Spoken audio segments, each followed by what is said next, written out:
لو البشاميل اللي مش بيطلع معاكم كده يبقى انتوا لازم تشوفوا الفيديو ده. في طاسه سخنه هنزل باللحمه المفرومه، وبحب ان انا اجيبها من المكرونه والشويح، هقلبها لحد ما يغير لونها. هقطع البصل بالسكينه لاني بحبه يكون صغير، بس ممكن تعمله في الكبه. هنزل البصل على اللحمه المفرومه واقلبهم 5 دقايق لحد ما البصل بتاعي يدبل. هنزل عليهم معلقه كبيره من الصلصه، اقلبهم كويس سوا. بعدين هحط التوابل بتاعتي اللي هكتبها تحت في الكابشن. هظبط الملح وانزل بكوبايه كبيره عصير طماطم، نص كوبايه ميه سخنه، واقلبهم سوا. لما يبتدي يبقبق كده اهدي النار واغطيه عليه واسيبه يتسبك براحته لمده نص ساعه. هجهز صوص بشاميل تقيل شويه، 6 معالق زبده زيهم دقيق على نار هاديه لحد لما تسيب تسيح والدقيق يستوي يبقى قوام زي رمله البحر كده.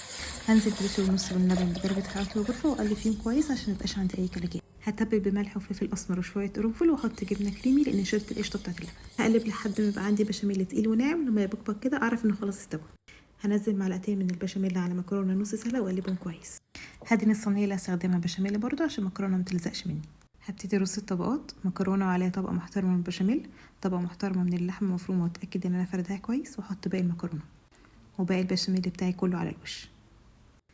هدخلها الفرن على اعلى درجه حراره لحد ما تاخد لون، وخلوا بالكم احيانا البشاميل بيفور فحطوا تحتها حاجه.